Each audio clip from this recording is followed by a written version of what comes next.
Dobrý večer zase zo Slovenska. Ja by som vám rada predstavila svoju prácu ako animátorky, režisérky a zároveň producentky animovaných filmov. Tú produkciu vlastne zastupuje moja spoločnosť Full Moon. Všetko sa to začalo na Vysokej škole muzických umení, takže toto je jediná dochovaná digitálna fotografia z môjho prvého filmu Milenci Bešiat, kde vlastne je to taký príbeh ženy, ktorých sa vypárajú šaty a z tých vznikne taký 2D muž a takto som ho animovala. Bohužiaľ to sa odohrávalo celé v pivnici a ja som si povedala, že už chcem ísť do exteriéru a tak som vyrazila teda točiť film Pôvod sveta podľa brazílskej mytológie. A to sa odohrávalo na našej slovenskej pušti na Záhorí, kde sa z nás stali úplne ako nečakane vetrom ošľahaní a opálení animátori. A išlo o taký kombinovaný film, vlastne kombinovali sme pixiláciu živých hercov a takéto veľké bábky.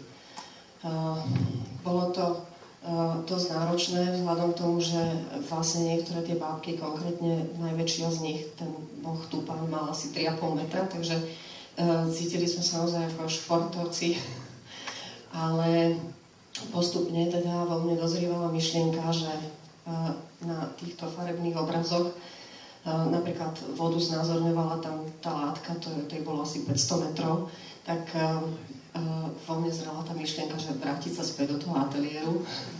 Takže jednak kvôli stálym svetelným podmienkam samozrejme a kvôli väčšiemu komfortu. Nakrúcať sme vlastne mohli iba v lete a predsa len v tom ateliéri môžete dostať aj v zime.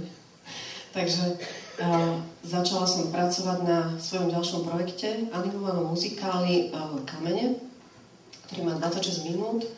No a postúpila som aj smerom k miniaturizácii bábok a vlastne tieto bábky do kameňov majú asi 20 cm, tak to bol celkom skok. Kamene sú príbehom zase ženy, ktorá zdieľa život so svojím manželom v kameňolome. Je to vlastne viac menej opera, ako hovorí skladateľ hudobný Marek Piaček, ktorý robil hudbu teda k filmu. A možno, že o tom muzikáli skôr pohovoria vlastne tieto choreografie, ktoré sú teda súčasťou tejto opery.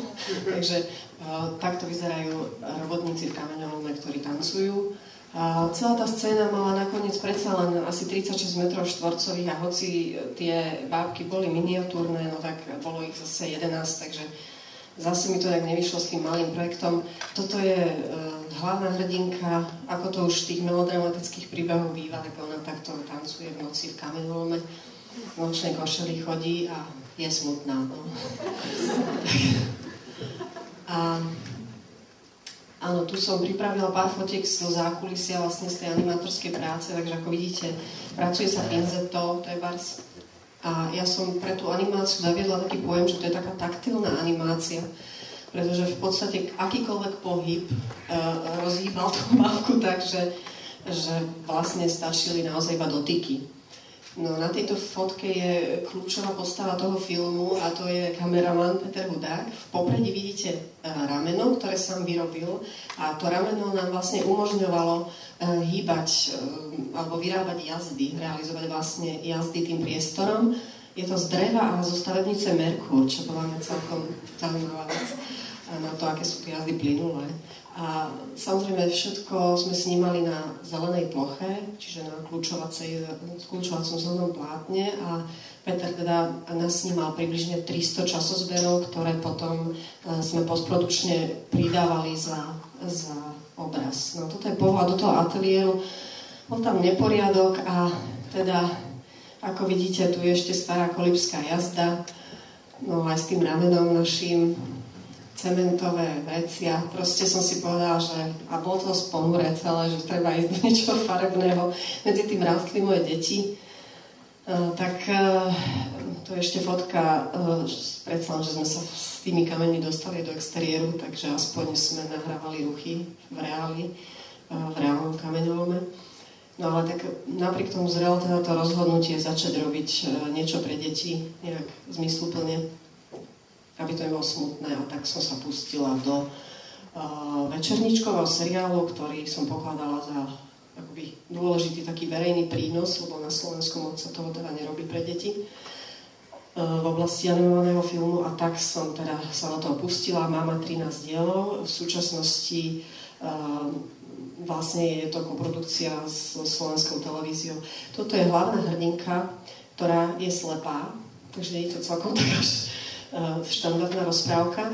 Vlastne svet vníma ušami a rukami, ale na pomoc sme teda jej zavolali, toto je Mimi, a my sme jej na pomoc zavolali ešte Lízu, ktorá má zase veľmi doširoka otvorené oči a tým pádom úplne sa vrhá do akéhokoľvek nebezpečenstva, akéhokoľvek dobrodružstva, a samozrejme vzťahuje so sebou aj túto druhú hlavnú hrdinku. A navzájom sa teda obohacujú, nejakým spôsobom kooperujú a učia sa vnímať. Toto je záver z pilotného dielu, ako som hovorila, ten je vlastne už hotový. Začíname pracovať na druhom a od roku 2015 by to malo byť hotové. 13 dielov, ale tak možno bude skôr.